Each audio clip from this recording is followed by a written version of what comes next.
Good morning. My name is Naledi Cabo, and on behalf of the Africa Tourism Association, welcome to our first CEO Town Hall of 2021. The CEO Town Hall is a part of a series we are conducting in partnership with Voyages Afriq Media as part of the Exchange.Africa, which was created in the midst and in response to the exceptional circumstances as a result of the coronavirus pandemic on the hospitality, tourism, and meetings industry.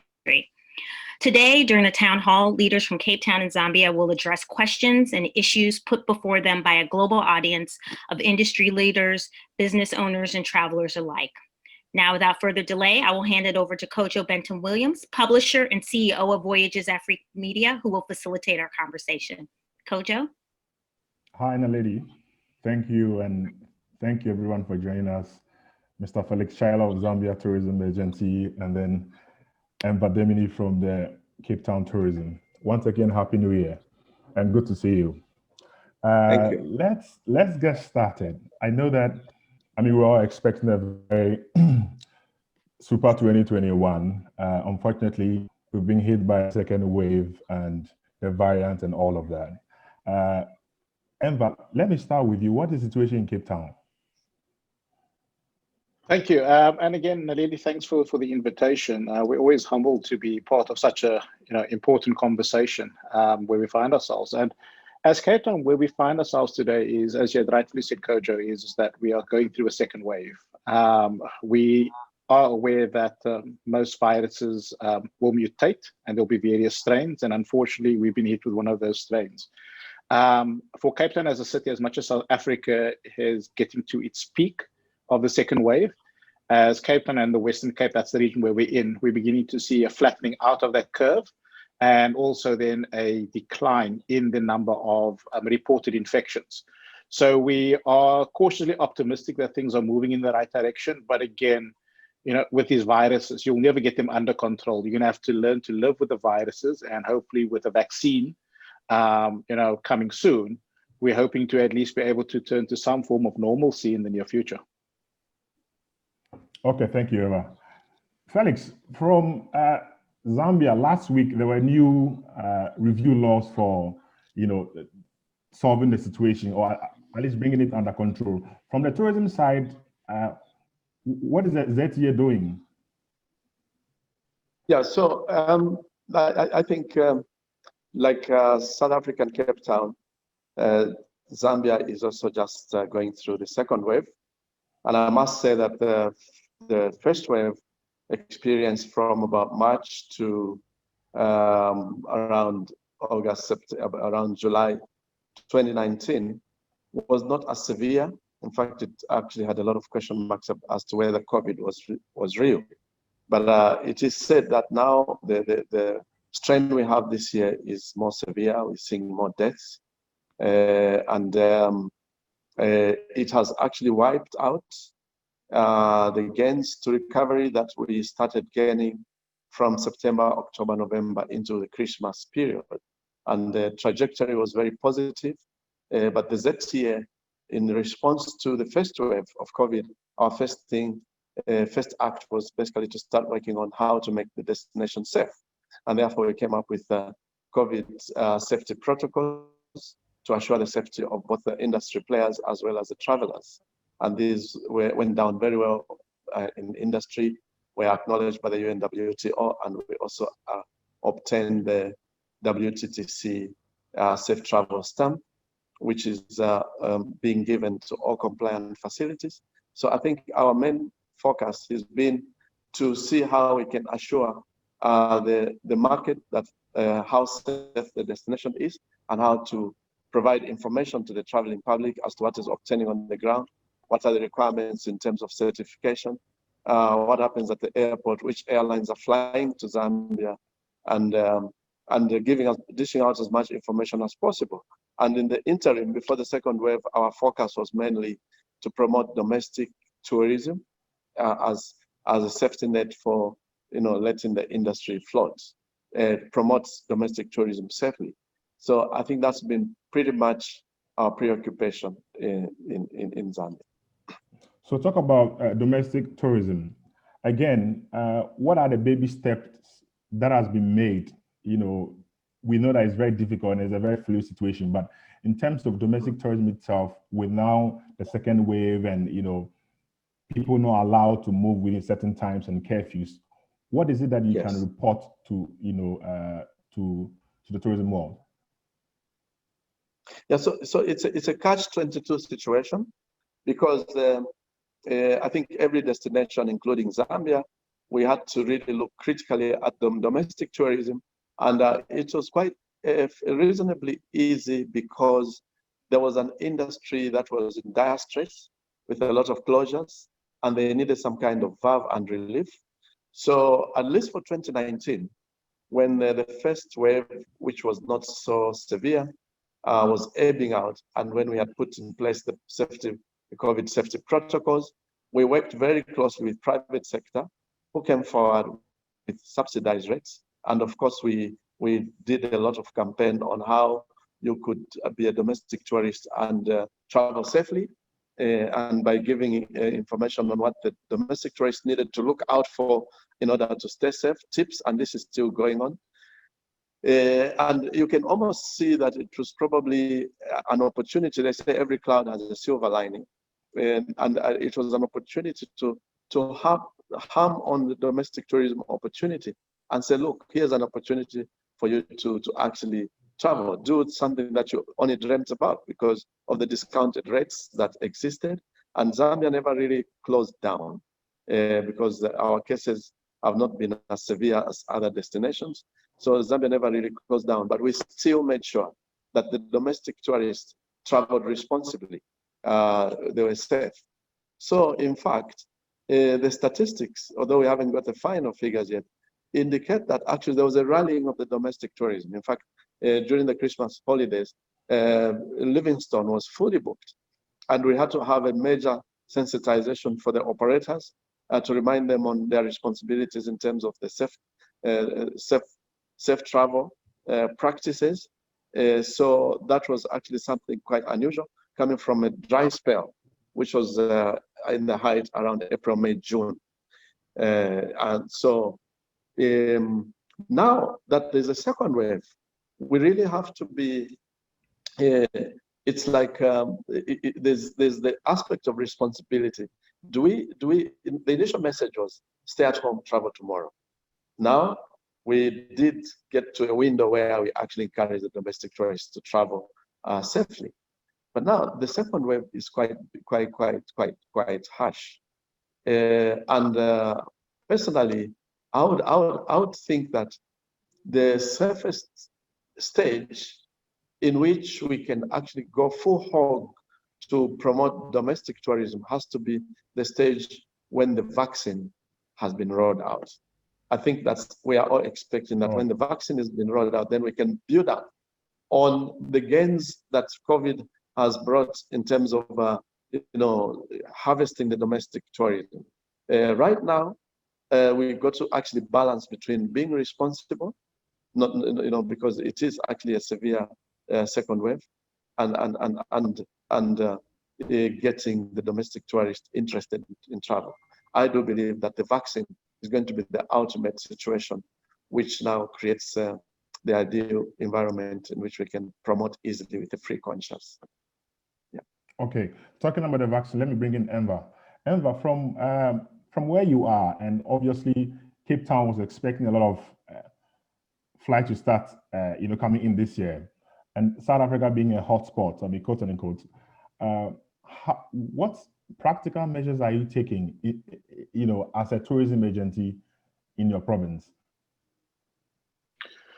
It's a very good question, and I think maybe where I would start is maybe to pick up where Felix had ended off. It's about a few practical things that, as the sector, I think when it came to the first wave, there was consultation with government, and we knew that this was uncharted waters, and therefore we were all willing to take a short break by, let's say, shutting down tourism in our regions, with the hope that we could, of course, manage the spread of the virus and therefore allow us to open up. And I think when we got through that first set of lockdown and that first wave, we were well on the road to recovery. We started seeing increase in domestic demand. And of course, international demand was still trickling in, but airlines were still confident that they would be able to yield our traditional high season, which would have been, let's say, the festive period. But when we got through to the second wave, I think that's when we were all taken for, again, another shock and a little bit unprepared. Even though we've got all the safety protocols in place, we knew, we subscribe to the WTTC protocols, we've got our own protocols, etc. But I think what we weren't expecting was the speed of the spread of the second wave. I think we were underestimating it. And I think when government said, look here, guys, the rate of infections is growing significantly, we need to take drastic steps. It was around the timing that it happened in our festive period. And of course, when we had no trade for at least 6 to 7 months prior to the second wave, we were all looking forward to making up for that loss in our festive period. And of course, now that we were unable to capitalize on that, where the industry finds itself now is also in a hotspot. And for me, that's a big concern. The question is that, are we going to outlast the rollout of the vaccine? Because that's also going to take a long time. So we're sitting between a rock and a hard place. But I think what is comforting for me in the space as the agency is, one, we've got a destination brand that's globally recognized, not just for its experiences, but also the quality of safety that comes with it. And as the agency, what we continue to do is to make sure that we provide up-to-date, credible, and vetted information to travel trade and travel media. Because unfortunately, there's lots of fake news out there. There's lots of people who've got other agendas to push out the specific narrative. And it's incumbent on us to be able to address that negative media. Otherwise, that becomes the only narrative in a digital space. And a good example of that is that recently, I think when the UK, who of course had their own variant of the virus, and then there was a South African who happened to come back, who also had a South African variant.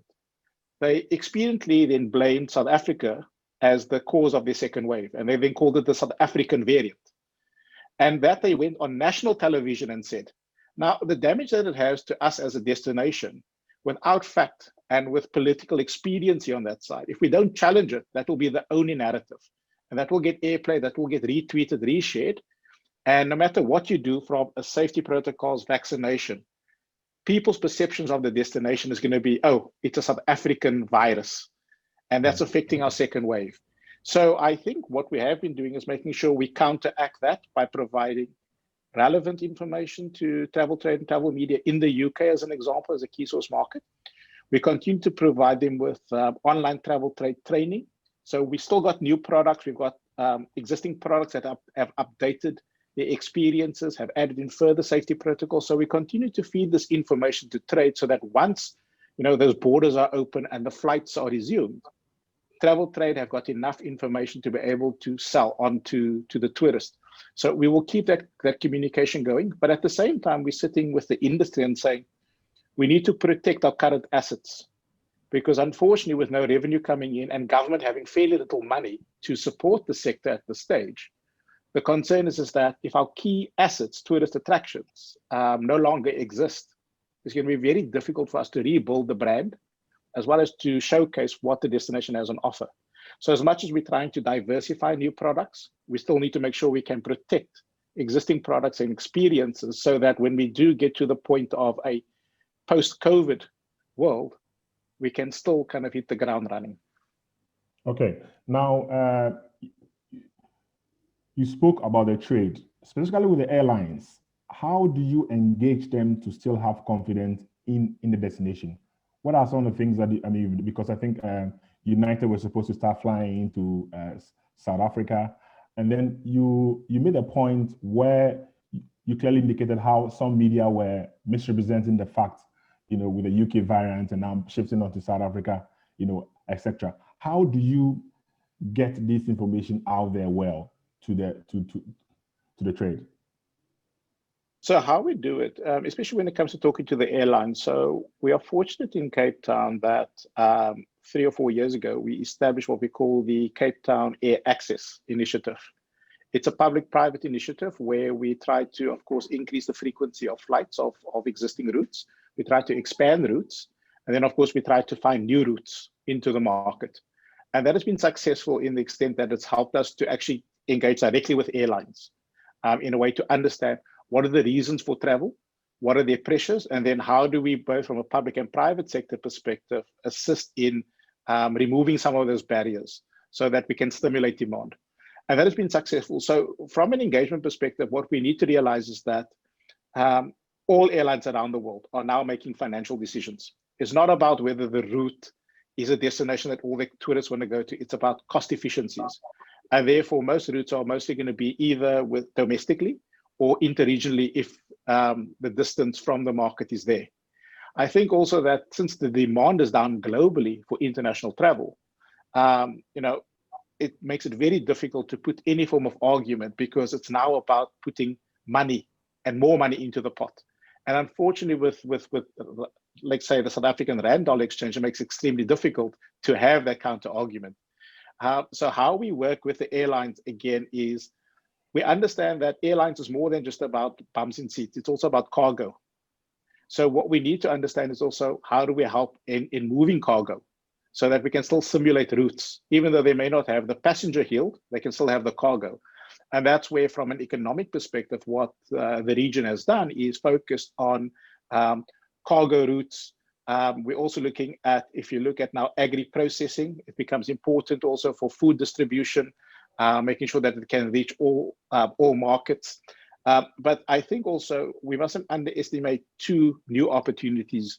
The one is the growth in online sales and e-commerce. So lots of e-commerce is happening, which means goods need to be moved between destinations. So it makes it also easier where your cargo can also increase because of that increased demand for online e-commerce. And then also with a lot of the vaccinations, that's going to be important. Another place where airlines are going to need to play a role, and not just airlines bringing in the cargo, but also then the distribution locally. So we continue to engage with the airlines, understand their pressures. Of course, we can't give money, but what we do is we provide other forms of support. It could be landside support for when they do bring their stuff in. It could be looking at re-warehousing, maybe some form of deductions in landing fees, etc. So there are multiple different conversations that we are having with airlines. And then to counteract the negative media, it's very difficult. There's actually been studies done says that for every one piece of negative media out there, you need 9 pieces to counteract that one. Now, it's quite difficult when the message already that's been said globally is saying, there's the South African variant is the cause of all of this. The only way we can do it in our little bit is making sure that every relationship we have with any travel trade or travel media, we provide our side of the story with a credible source of someone, let's say a doctor who is respected, providing that counter argument. We're not doctors, so we need to make sure we can also rely on professionals to put at least a counter argument. It may not extend to let's say television, which we don't have the resources for, but we believe that if travel trade and travel media trust us over the last 20, 30, 40 years of working with him, the only thing we can do is put a counter argument on the table rather than that being the only narrative. So that's the little we do in trying to counter both from an airlines, but also from a negative media perspective. Okay, Enver, thank you so much. Felix, there's a question here from John, saying that what kind of activities are your destination? Is Zambia planning to make itself relevant? In the midst of this difficult situation. Are you considering some virtual events? And again, how do you then revive the sector, especially not just the domestic tourism market, but the tourism market in Zambia? Yeah, okay. I think I see two parts of the question. What are we doing in the virtual space? And how are we keeping the market aware of our destination? And both of them are very important questions. To start with, during this COVID pandemic, I think most of our destinations, including Zambia, we focused on how to make sure that the destination is safe and seen to be safe.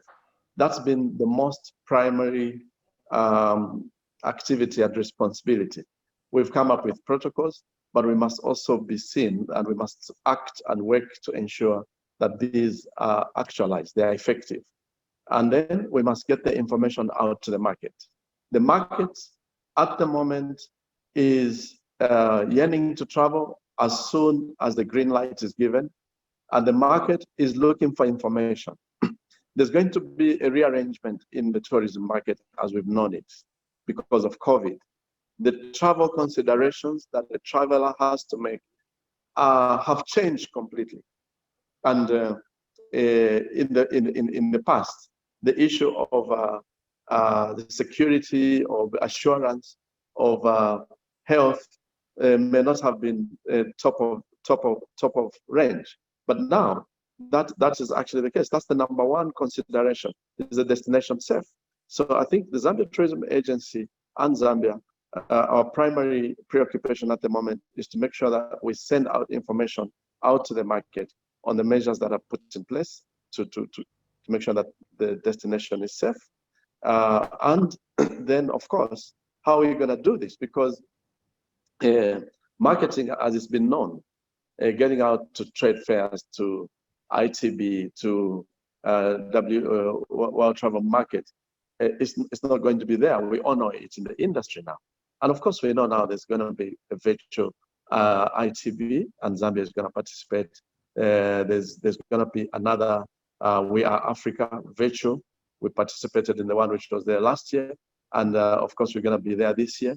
Obviously, it is hard to mean that we enhance our e-marketing and our social media platforms to make sure that information is going out there, and therefore, in that respect, there's a whole range of activities planned even for 2021 with an enhanced budget for e-marketing to make sure that the market knows and can see the destination on the virtual space.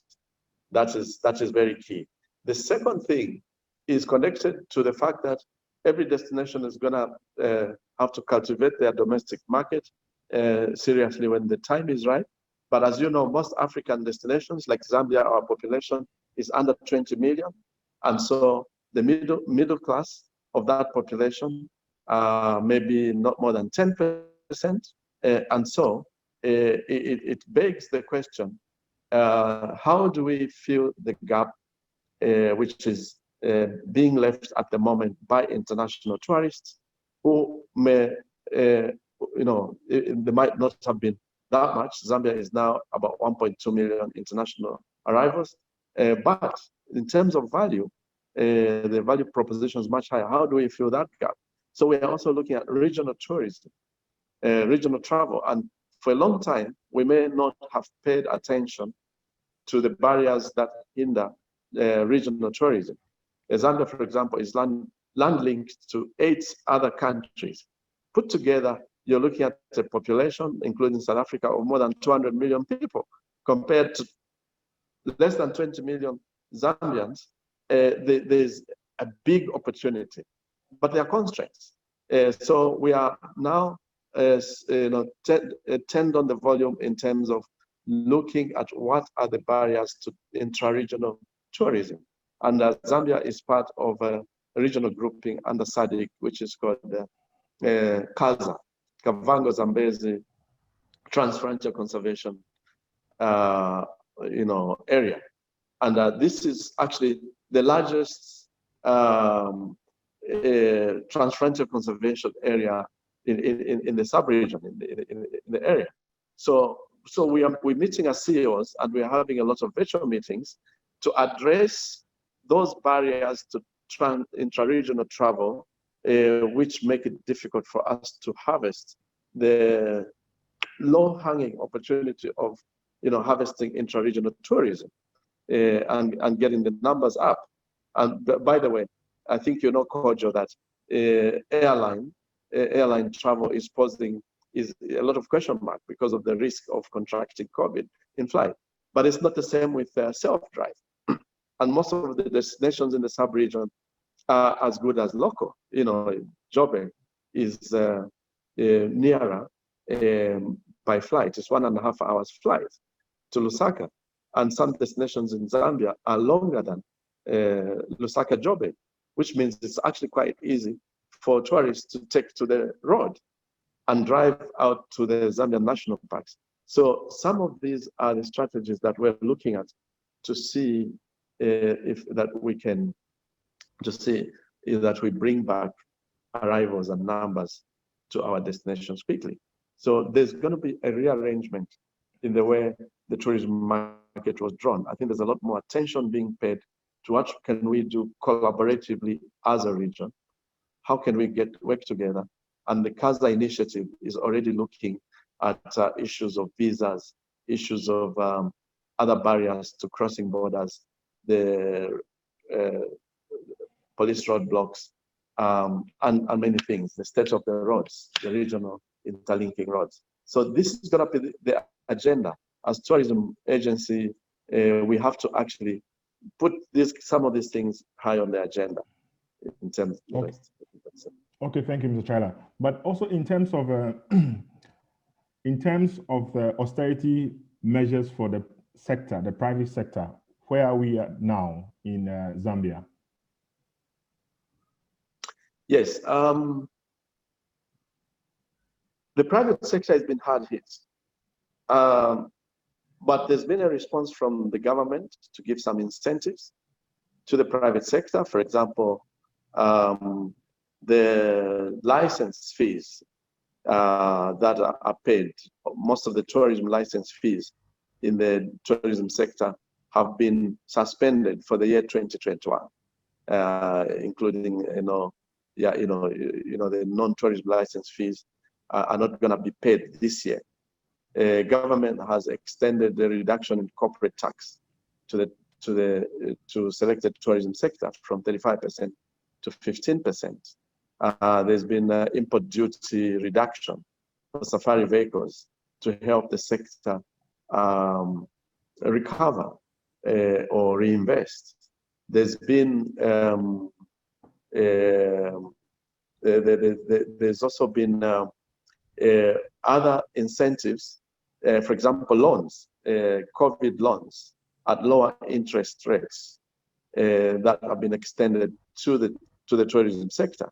And again, other than the government, there's been regional aid coming from, for example, KFW, quite a number of various funding coming to the sector to help private sector.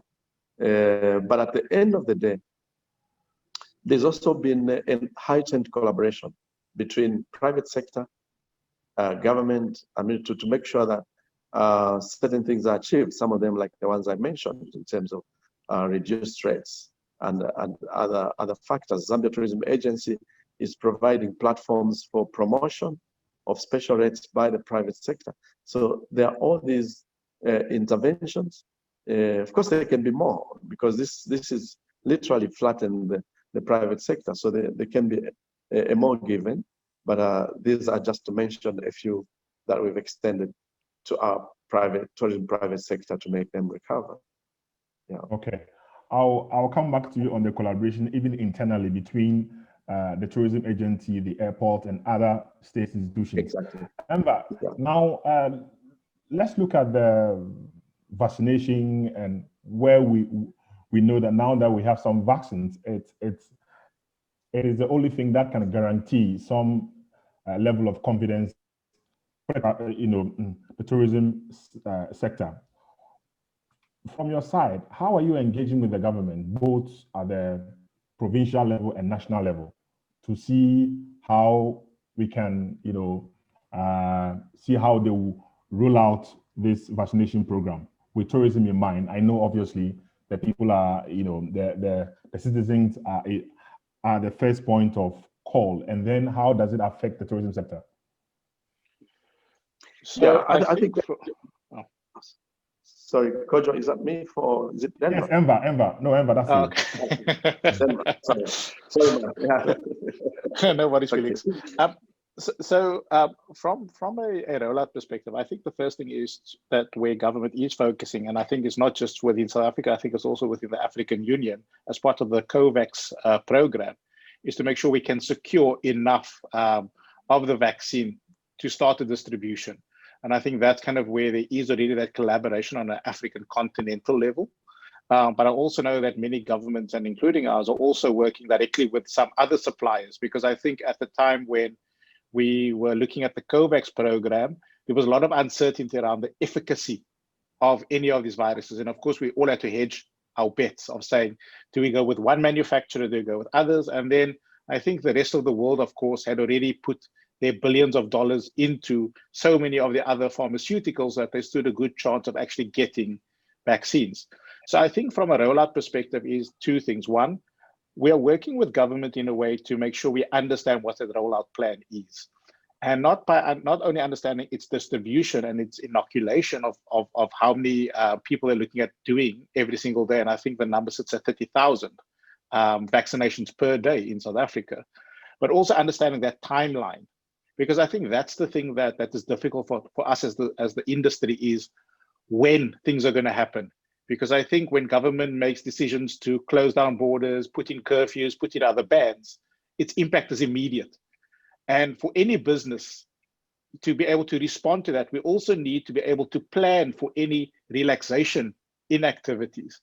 So I think for us, where we are trying to work with government is not to just understand that there's going to be a rollout plan, but to understand its timing, its distribution model, and then also where can tourism play a role? Because I think distribution to 30,000 people per day is a huge task. And I think this is where, from a tourism perspective, if I look at the airlines, they're going to play an important part. So that's part of the conversation. We know there's going to need to be refrigeration, warehousing, and that's also where the sector is engaging with consumers. But with government. But I think also another opportunity is we would like to know, as the tourism sector, where do we fit into? Because we know the health services are all going to go first. So everybody that's an essential service on the front line of the fight against COVID-19, of course, are going to get the vaccination first. What we are hoping to do is to at least, we of course can't be first, but as tourism sector, we're hoping to be at least in the first set of groups to be able to get access to the vaccine.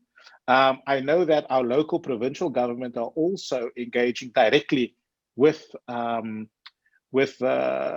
producers of the vaccine to try and also get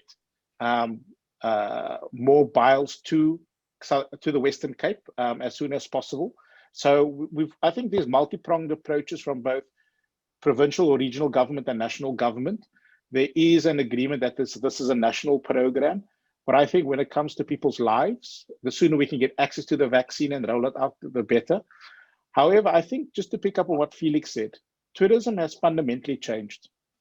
And I think for us, the thing is that we need to change with it.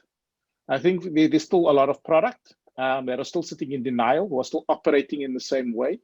And unfortunately, that becomes also something that's going to be very difficult. And I take eventing as a good example, because I've seen some of the questions that have been popping up around hybrid events, eventing. Is that going to last? Felix spoke about, Zambia also now participating in an online event.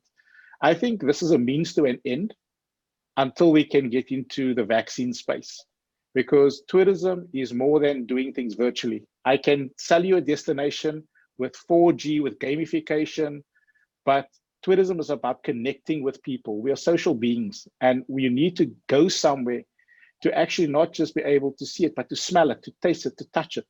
That's what tourism is. Tourism is a true social connector.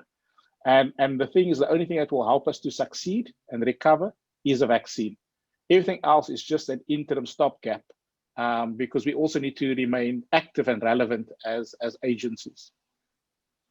Okay, now, again, to you also, in terms of information, because sometimes you see people traveling, and when they get to the airports, or either from the origin or the destination, there's a lot of confusion.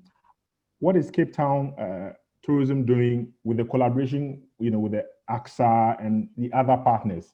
Because we are getting to a point that sometimes you get all the information there, but again, how to make it practical for the traveler is a challenge.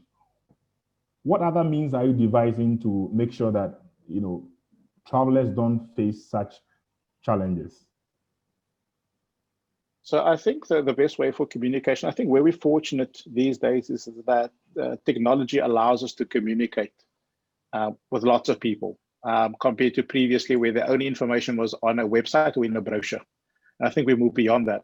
So what we are doing as Cape Town Tourism is we're working with the likes of Vodafone, with Amazon Web Services, who got their head office here in Cape Town.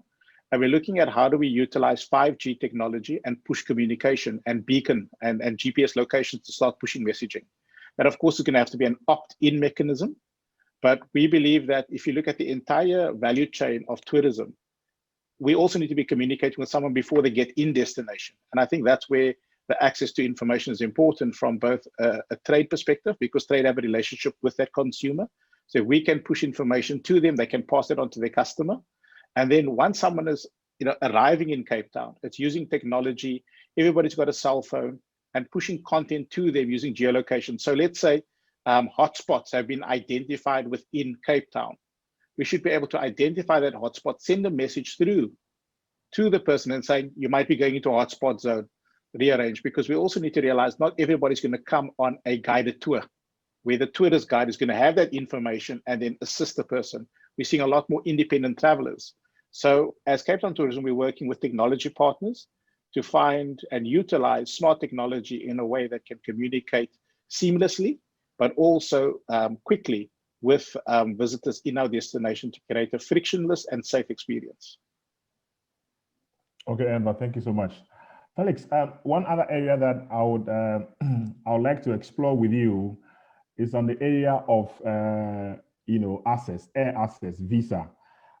How there's a question coming in from an Asian traveler that how do Zambia open the visa on arrival and online visa regime? Yeah, I was saying that one of the biggest developments for Zambia in the pre-COVID era was the launch of the e-visa platform.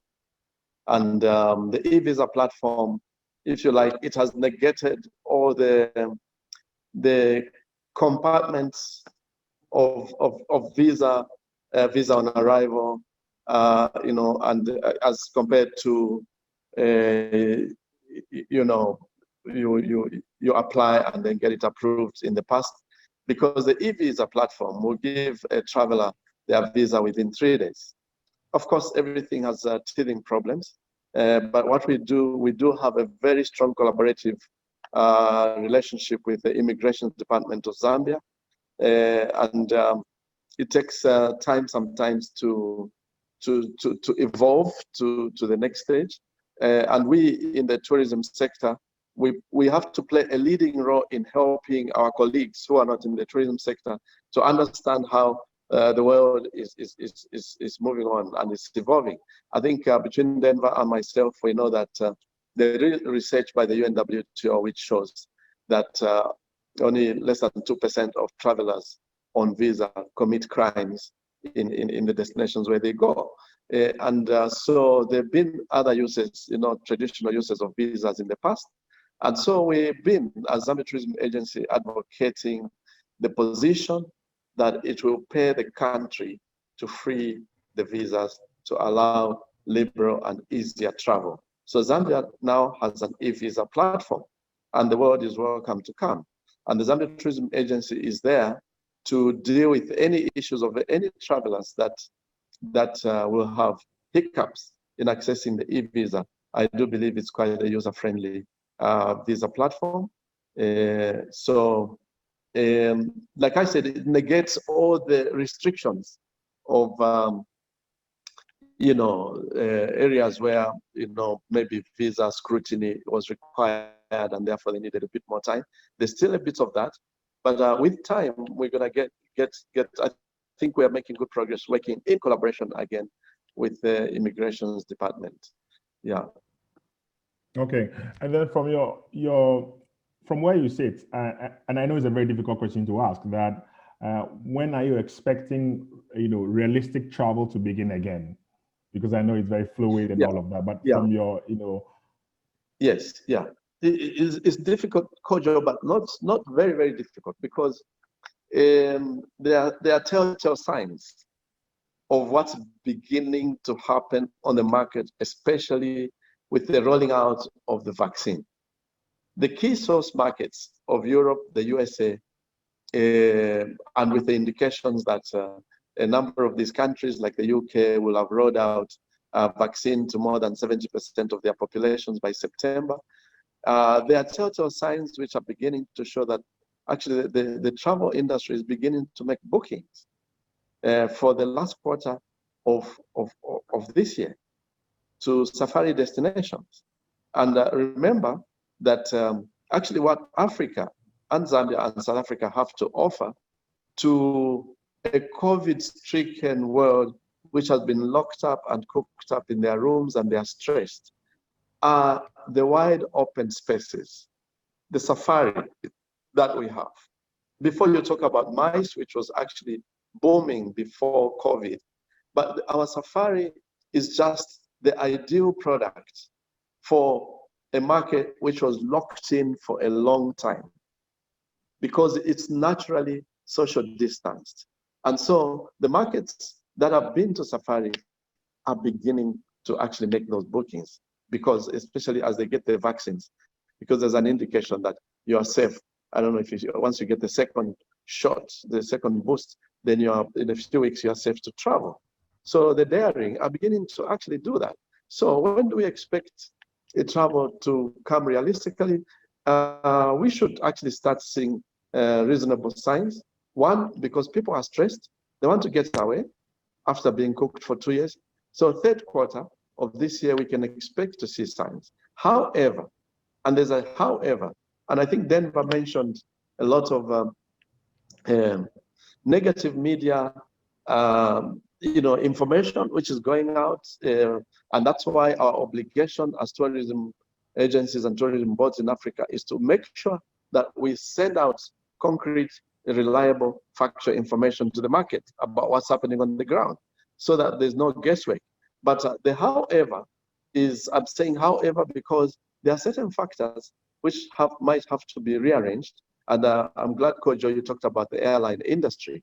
I think we're going to have to look at how airlines are rearranged, and we're going to have to engage with airlines. For example, I am aware that there's a lot of apprehension to any routings to destinations which have a lot of stopovers, because terminals are seen to be potential contact areas with COVID. Firstly, there's a bit of risk in the airline, but maybe if it's safety assured in the airline, then you don't want to stop over because there's a lot of congestion at terminals. So direct flights to destinations are going to have to be the key. So airlines are going to have to think, how do we get direct flights? Because I think the market is going to want to jump on a direct flight to a destination. And then, of course, we're going to have to give, to make it, COVID brought a lot of, if you like, what can I say? A lot of constraints to travel at entry and requirements. So we're going to have to look at this and see how do we make them easy. The easier we make travel after COVID, the better for all of us.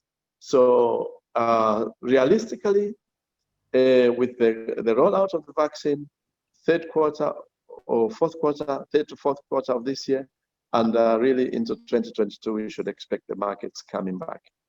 But it's only destinations that are assured, that have positioned themselves as safe, that are going to receive these tourists. Thank you, Felix. Enver, let me ask you the same question. From where you said, realistically, when do you see travel taking shape again? Yeah. So I think similar to Felix, it's quite difficult, and yes, it is easy at the same time to respond to that. So our current predictions is that to recover to at least 2019 levels, you're probably looking at the end of 2022. I think right now we will be willing to take anything because the demand is flat, actually non-existent, which makes it extremely difficult. So we would actually take anything right now as a positive sign. But I think what we must be mindful of is that there's two parts to it. Yes, our key source markets will roll out their vaccine, and let's say that takes them the next 6 to 12 months. As Africa, we are slow to doing the rollout. So I'm looking at least potentially 6 months after they've gotten to their phase. So I'm looking at a 12 to 18 month window of vaccination rollouts. And for people in our key source markets, I'm going to use UK, US, Europe as an example, they may do inter-regional travel before they do anything further beyond Europe or beyond the US, because they also want to start getting confidence, and they will trust their neighbor more than they'll trust us in Africa, purely because of that old narrative that still pervades the rest of the world. And I think for us right now, it's the Felix's point is, in this time, how do we reposition ourselves? How do we start owning our own narrative? And I do think that Africa actually lends itself to wellness. It is the origin of humanity. And I think what we have here is we don't have over-tourism, which all the other destinations struggle with. We are fortunate enough to have made a success with very little. I think we only get 2% of international travel to Africa. So there's still 98% upside for us. So I think what we can do is that we need to be focusing on domestic and inter-regional travel between Africa. Because if the rest of the world is going to shut down for COVID 2021, we need to start relying and working with each other. I think for too long, we have been dependent on others to give us success. We've got 1 billion people on this continent. We should be trading with each other. We should be seeing each other's destinations, because the rest of the world know what value we have here and they come here. We don't seem to understand the value we have on our doorstep to actually go and experience Africa for ourselves, because we are also buying into a negative stereotype that has been brought on for decades and centuries. So I think for us as the agencies, we definitely need to start re-looking at how we start collaborating, how we start owning our own collective narrative with our own identities, of course.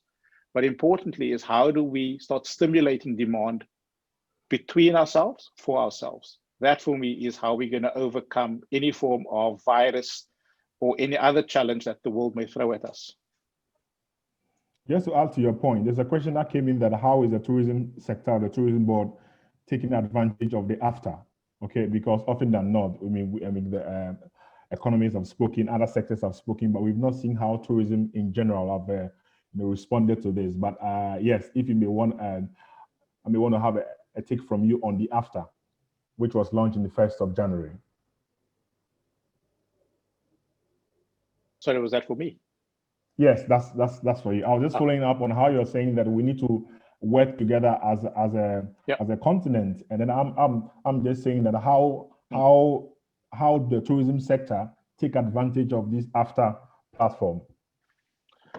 So what I mean by after is the fact is that my biggest concern as being in tourism now for the last decade or so is that we like the comfort and we like things to work the way they did before. So when we get a vaccine, my biggest concern is we go back to the old habits of doing tourism the way we've always done it. Okay, what we need to do is learn the lessons, and when I'm referring to when I say that we need to be collaborating better as agencies across the continent, the best way to do that is through the technology we have available now.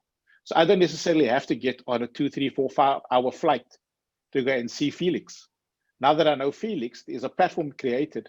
What I now need to figure out is how me and Felix can actually collaborate in such a way that we can start the conversation, which would never have happened if we didn't have the technology.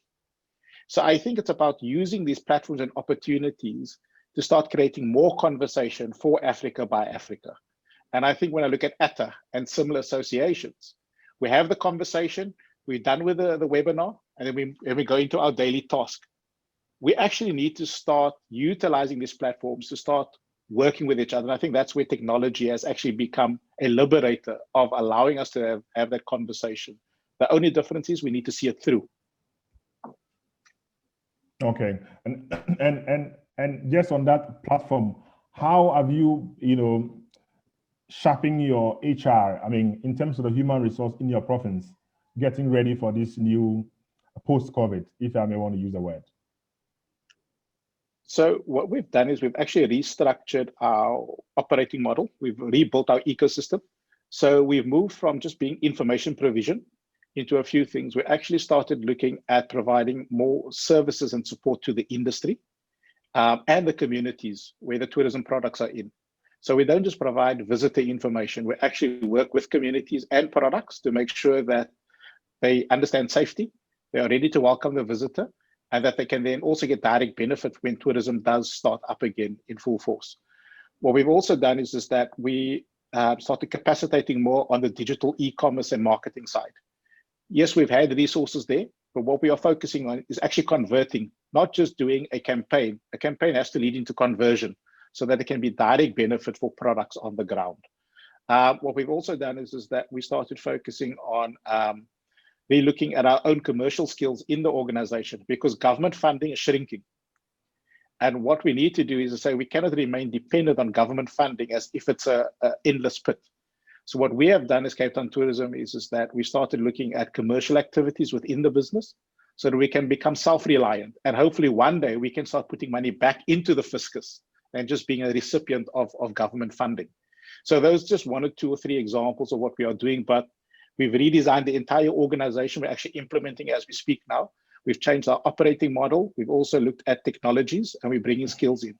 But more important, we've built up better destination intelligence using big data, using partners that are in the private sector who can actually give us access to what we need instead of it just being tourism focused only. All right, Enver, thank you so much.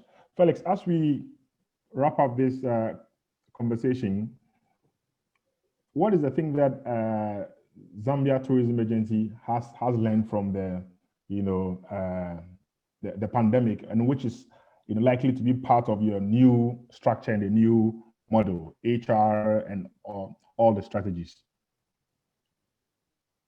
Yeah, I think the first lesson is, and by the way, let me just underscore the fact that there's been a lot more collaboration seen between ourselves in the sub-region, especially in the Southern African region, on webinars like this, where previously we never even dreamt we could actually be coming together on the same platform. But when we've been faced by a common challenge, an unprecedented challenge, we just found ourselves getting together and being found on the same platforms to discuss similar challenges.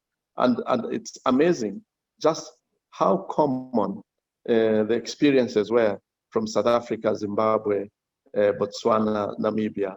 And I've been on so many platforms, which I could not have dreamt to be on. And therefore, it's very clear that we actually face common challenges. And therefore, through collaboration, we can more easily deal with these challenges, including having a voice to bring these up to our government, the policymakers. And remember, there's the African Union, there's the SADC, Southern Africa Development Coordination. On my own, I might bring up the same issues to my government. It will not be the same as if we have a joint platform and bring up these common challenges. So that is something. At a macro level, it's very clear how significant the tourism economy is to all our economies. COVID has actually been the mirror which has revealed the significance of tourism to our economies. Because right now, the economies are sluggish. They're not as they ought to be because there's no travel. And that's exactly the contribution of the tourism and travel industry to our economies. So there's an opportunity for us to actually make a case to our governments to pay more attention to the tourism sectors. Because especially when there's no measurability of the size of the economy, this could have been a challenge. So I think that's a big, big lesson. Coming in at a micro level, I'm speaking like Enver. We have to rearrange our structures. Our structures have to be rearranged. And our approaches, definitely our e-marketing units are going to be boosted. They are being boosted. Our budgets for 2021 are skewed towards development of e-marketing.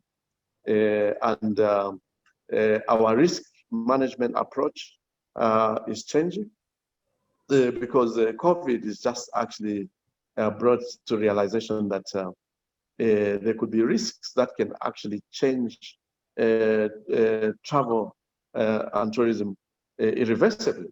And so in our risk management, we've got to be averse to such kinds of pandemics and calamities. I think in the past, there was terrorism and all this, but now suddenly a health problem has actually flattened the whole global tourism sector. So these are key lessons.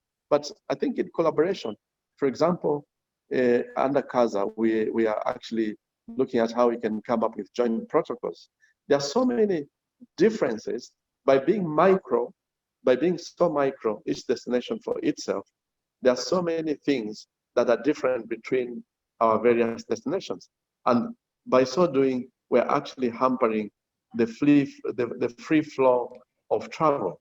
And I think we need to make a big agenda to actually harmonize our practices to make them seamless so that we can facilitate free flow of tourism and unlock the markets that exist in our midst. So these are actually some of the key lessons that I have top of head.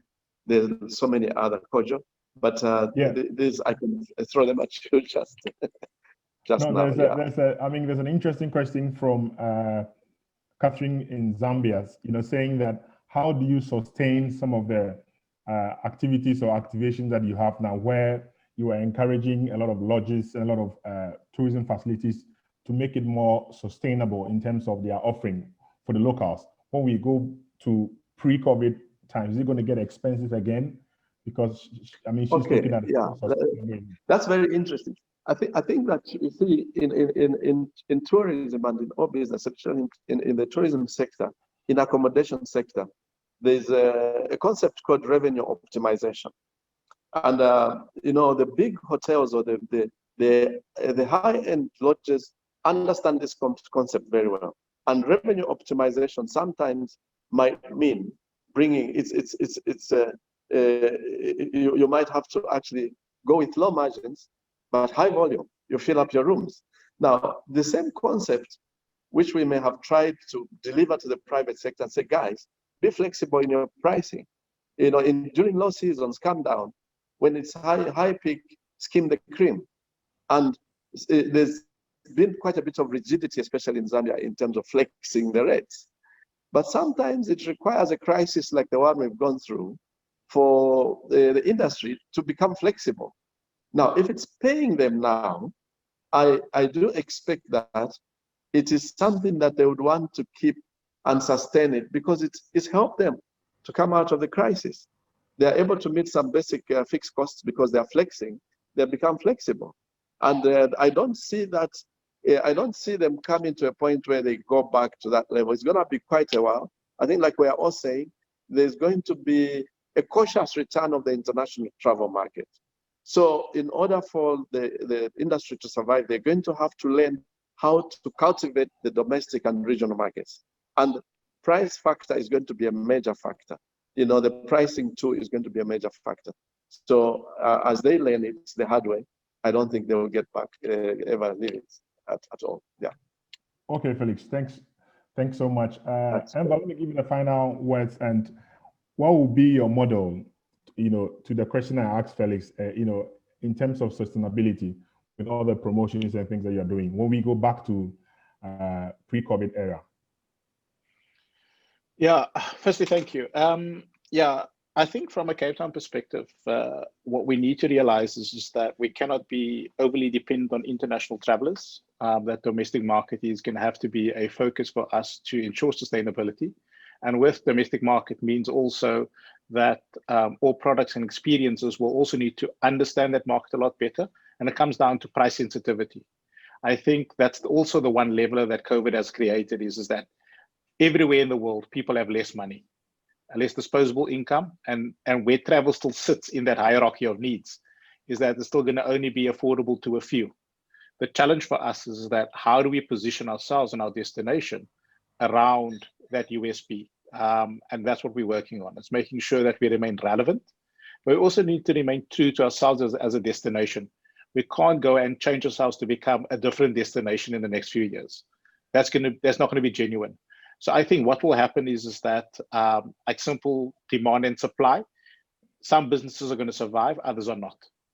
And I think what we need to focus on is making sure that as a destination, that we continue to support the industry, that we continue to make sure we use our brand value and its brand equity that it has globally and its appeal to leverage that so that when we do recover, we can leverage on something that the world already knows. I think it's difficult for other destinations who don't have that brand affinity to try and rebuild and own some space, because there are far less travelers available and everybody's going to fight over that traveler.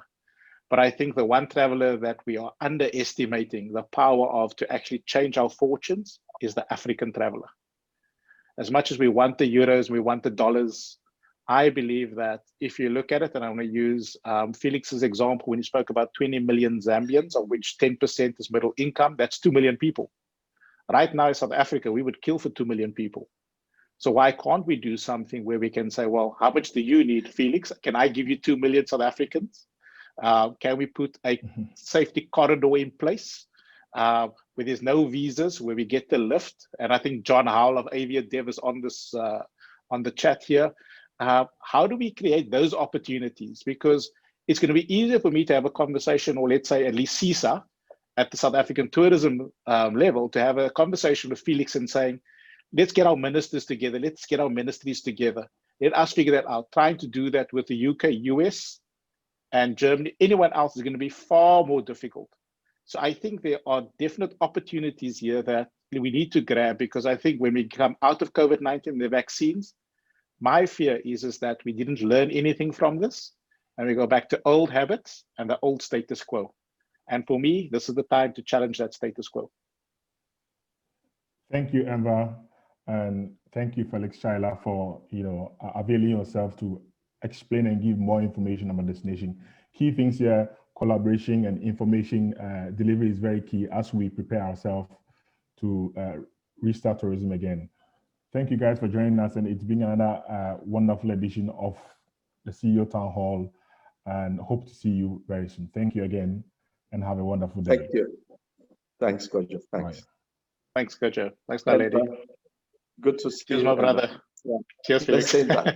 Yeah. Will do, brother. Okay. Cheers. Bye. Bye.